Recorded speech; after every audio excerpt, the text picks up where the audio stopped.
ുള്ളവരെ TV ചാനലുകളിലെ ഏറ്റവും പുതിയ തരംഗമായ reality ഷോയിലൂടെ കണ്ണഞ്ചിപ്പിക്കുന്ന സമ്മാനങ്ങൾ നേടിയെടുക്കാൻ പരിശ്രമിക്കുന്ന ഒരു കുടുംബത്തിന്റെ വിശേഷങ്ങളിലേക്ക് ഇതാ ഒരു എത്തിനോട്ടം.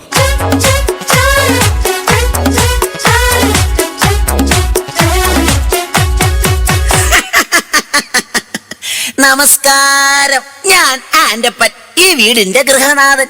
ആന്റപ്പൻ എന്ന പേര് പോലെ തന്നെയാണ് എന്റെയും അവസ്ഥ. ഈ വീട്ടിലുള്ള എന്റെ കുരുത്തങ്കെട്ട മക്കൾ എവിടെ പോയി എന്തടങ്ങേറുണ്ടാക്കിയാലും അവരുടെ പേരിന്റെ കൂടെ ആൻഡ് അപ്പൻ എന്നുകൂടെ അങ്ങ് ചേർക്കും. അതായത് ആന്റപ്പൻ എന്റെ പേര്. അതോടെ ഞാനും ഇടങ്ങേറിലാവും.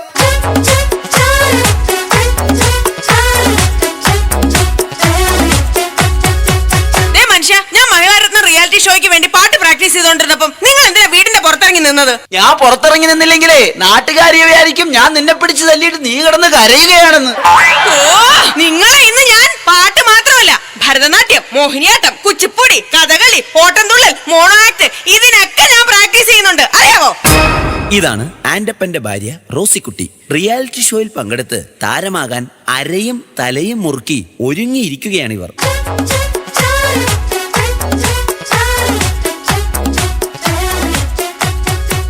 പ്രിയപ്പെട്ട അപ്പച്ചനും അമ്മച്ചിക്കും മൂത്ത മകൻ കാതികൻ മാത്തുക്കുട്ടിയുടെ 1000 അഭിവാദനങ്ങൾ.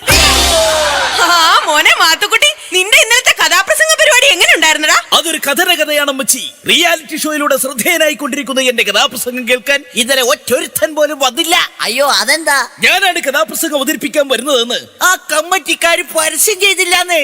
അവര് പരസ്യം ചെയ്തില്ലേലും നീ വരുന്ന വിവരം എങ്ങനെയോ ലീക്ക് ആയിട്ടുണ്ട്. അതായിരിക്കും ആരും വരാത്തത്. അപ്പച്ച കണ്ടല്ലോ, ഇതാണ് ആന്റപ്പന്റെ മൂത്ത മകൻ കാതികൻ മാത്തുക്കുട്ടി, ഈ കുടുംബത്തിലെ മറ്റൊരു റിയാലിറ്റി താരം.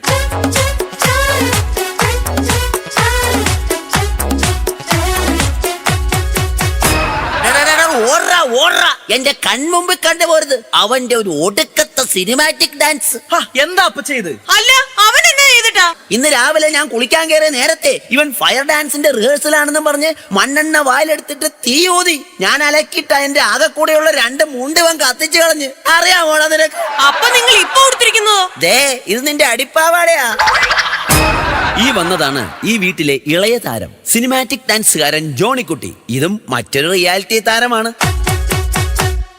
ചാനലൊന്നു തുറക്കുമ്പോൾ കാണാം അതിലെന്നും റിയാലിറ്റി ഷോയുടെ തരംഗം. എത്ര കലകളെ പലരും എടുത്തിട്ട് SMS കുരുക്കുവാൻ ബഹളം. എന്റെ കർത്താവേ, ഇത് ഞാൻ എങ്ങനെ സഹിക്കും? എടി, ഇറങ്ങി വാടി ഇങ്ങോട്ട്. എന്റെ മോന്റെ ഭാര്യയാണെന്നൊന്നും ഞാൻ നോക്കത്തില്ല. ഇറങ്ങി വരാൻ. എന്നാടി റോസക്കുട്ടി? നിങ്ങൾ അറിഞ്ഞോ, ഞാൻ മഹിളാരത്നത്തിന്റെ അടുത്ത എപ്പിസോഡിന് ഉടുക്കാൻ മേടിച്ച പുത്ത സാരി എടുത്ത് നിങ്ങളുടെ മരുമോളുണ്ടല്ലോ ആഗ്രഹം വന്ന വെള്ളപ്പൊക്കക്കാർക്ക് എടുത്ത് കൊടുത്തിരിക്കുന്നു. അഹങ്കാരി. അതിന് നിന്നെ പിടിച്ചാലും വെള്ളപ്പൊക്കക്കാർക്ക് കൊടുത്തില്ലല്ലോ. വേണേൽ അവൾ അതും ചെയ്യും, അതിന്റെ അപ്പുറം ചെയ്യും. എടി മോളി, ഇങ്ങോട്ട് വാടി. നിന്നെ ഇന്ന് ഞാൻ എന്താ നിങ്ങൾ തൊള്ള തുറക്കുന്നത്? എടി, അമ്മച്ചിയുടെ സാരി പിച്ചക്കാർക്ക് എടുത്തു കൊടുത്തോ? ഓ, റിയാലിറ്റി ഷോ. ഇങ്ങനെ റിയാലിറ്റി പ്രാന്തുള്ള കുടുംബത്തേക്കാണല്ലോ എന്റെ കർത്താവേ എന്നെ കെട്ടിയെടുത്തത്. നിർത്തടി. ഈ റിയാലിറ്റി ഷോയൊക്കെ ഞങ്ങളെ പോലുള്ള കലാകാരന്മാർക്ക് പറഞ്ഞിട്ടുള്ളതാ. അതൊന്നും നിനക്ക് പറഞ്ഞാ മനസ്സിലാവുകയല്ല. അയ്യടാ, ഞങ്ങളുടെ കുടുംബക്കാരത്ര മോശക്കാരൊന്നുമല്ല. എന്റെ അമ്മച്ചി നല്ല ഒന്നാന്തര എഴുത്തുകാരിയാ. അമ്മച്ചിയുടെ കഥ വല്ല നിങ്ങൾ വായിച്ചിട്ടുണ്ടോ? പിന്നെ അതിപ്പോ എന്നെ വായിക്കാനാ? നിന്റെ തള്ളയുടെ കഥ നാട്ടി മൊത്തം പാട്ടല്ലേ? എന്താ പറഞ്ഞത്? നീ പോടി അവിടുന്ന്. എന്നെ പറഞ്ഞാലുണ്ടല്ലോ. നിന്നെ പറഞ്ഞാ നീ എന്ത് ചെയ്യൂടി? കൊറേ നാളായിടി നിന്നെ സഹിക്കാൻ തുടങ്ങിയിട്ട്. നിങ്ങൾ പോതല്ലേ.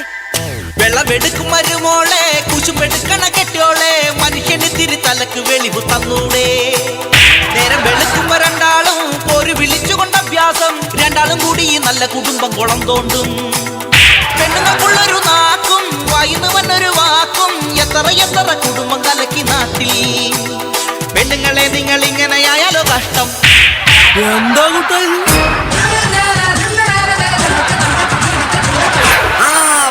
വന്നല്ലോ എല്ലാത്തിനും കുറ്റം പറയണ എന്റെ പൊന്നാരളിയൻ വന്നല്ലോ. എന്താ ഇതളിയ? പെങ്ങളെ മോളെ തല്ലുന്നത് അപ്പനായാലും ഭർത്താവായാലും ഒരു താളവും ബോധമൊക്കെ വേണ്ടേ? എന്റെ പൊന്നളിയ, എരിയുന്ന തീയില് എണ്ണ ഒഴിക്കാതെ ഒന്ന് കടന്നു പോകുന്നുണ്ടോ? അല്ലളിയ, ഷഡ്ജം ഒന്ന് ഇറങ്ങി പോടാ.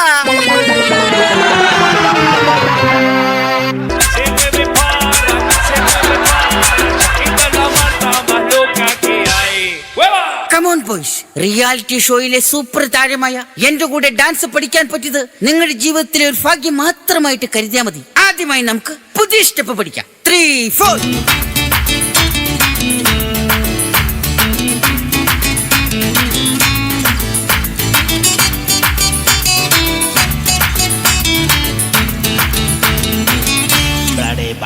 അപ്പൊ ഓക്കെ, ഇപ്പൊ മനസ്സിലായല്ലോ.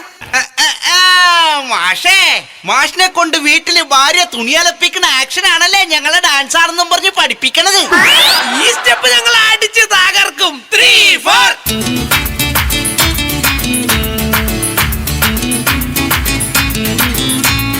നിർത്തടാ, ഇതെന്നാ കോപ്രാമൊക്കെയാണ് കാണിക്കുന്നേ. അപ്പാ, ഇത് ഞങ്ങളുടെ പുതിയ സ്റ്റെപ്പാണ്. കോപ്പാണ്. എടാ, ഈ റിയാലിറ്റി ഷോയുടെ കാര്യം പറഞ്ഞ് ചുമ്മാ കോപ്രായം കാട്ടി നടക്കാതെ വല്ല പണിക്ക് പോടാ.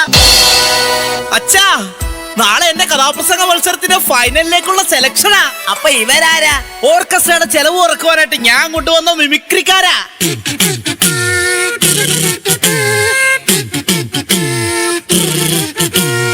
എടാ മാത്തുക്കുട്ടി, നിന്റെ കഥ ഇതുവരെ അമ്മച്ച് കേട്ടില്ലല്ലോടാ. നിങ്ങൾക്ക് വേണ്ടി കഥയുടെ ഒരു ചെറിയ ഭാഗം ഞാനിവിടെ അവതരിപ്പിക്കുകയാണ്. Correct music. അതാ കിഴക്കേ ചക്രവാളത്തിൽ പ്രഭാതം പൊട്ടിവിടർന്നു. എന്താണത് മനസ്സിലായില്ലേ? ഇത് സുപ്രഭാതം പൊട്ടിവിടുന്ന സൗണ്ടാണ്. 1975 കോമഡി ആയിട്ടാവും വരും. സഹൃദയരെ, എടാ പൊന്നു മോനെ, നീ കഥ പറ. സഹൃദയരെ, ഇനി കഥയുടെ സുപ്രധാനമായ രംഗമാണ് ഞാനിവിടെ അവതരിപ്പിക്കുന്നത്. അങ്ങനെ നമ്മുടെ കഥാനായകൻ കഥാനായികയുമായി കണ്ടുമുട്ടുന്നു. ഒരു ഉറച്ച തീരുമാനമെടുക്കാൻ നായകന് സാധിക്കുന്നില്ല. നായകന്റെ കൂടെ പോകണോ അതോ തിരിച്ചു വീട്ടിലേക്ക് പോകണോ എന്നൊരു തീരുമാനമെടുക്കാൻ നമ്മുടെ നായികക്കും കഴിയുന്നില്ല. നായകന്റെ കൂടെ പോകണോ അതോ വീട്ടിലേക്ക് പോകണോ? വീട്ടിലേക്ക് പോകണോ അതോ നായകന്റെ കൂടെ പോകണോ? നായകന്റെ മനസ്സു വീണ്ടും അങ്കമാലിയിലായി. അങ്കലാപ്പിലായി. അവൻ ചിന്തിക്കുകയാണ്, നായികയും കൂട്ടി വീട്ടിലേക്ക് പോകണോ അതോ ഒറ്റയ്ക്ക് പോകണോ? നായികയും കൂട്ടി വീട്ടിലേക്ക് പോകണോ അതോ ഒറ്റയ്ക്ക് പോകണോ? അങ്ങനെ പ്രതിസന്ധിയിലായ നായകൻ ദുഃഖഭാരത്താൽ പുഴയിലേക്കെടുത്തൊരു ഒറ്റച്ചാട്ടം. സഹൃദയരെ, വെള്ളത്തിൽ നിന്നും ഇങ്ങനെ മുങ്ങിപ്പൊങ്ങിക്കൊണ്ട് അവൻ കരയിൽ നിൽക്കുന്ന നായികയെ നോക്കി പറഞ്ഞു. എട, വെള്ളത്തിൽ നിന്ന് പൊങ്ങി വന്നവൻ കരയിൽ നിൽക്കുന്ന നായികയെ നോക്കി പറഞ്ഞു. ഓ, നായികയെ നോക്കി പറഞ്ഞു, ഒന്ന് ഇറങ്ങി പോടാ. ഇവർ പങ്കെടുത്ത റിയാലിറ്റി ഷോയിലെ ഒരു കടുത്ത മത്സരത്തിന് ശേഷം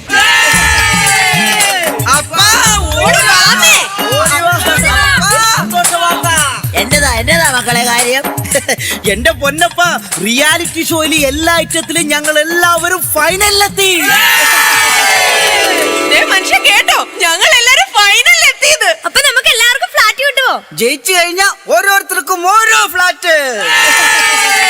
ഫൈനലിൽ എത്തിയിട്ട് എന്നാ കാര്യം? ജയിക്കണമെങ്കിൽ SMS കിട്ടണമല്ലോ.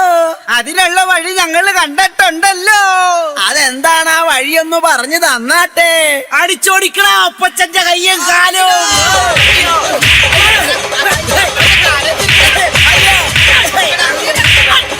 അയ്യോ, എന്തിനാടാ അപ്പന്റെ കയ്യും കാലും തല്ലി ഒടിച്ചത്?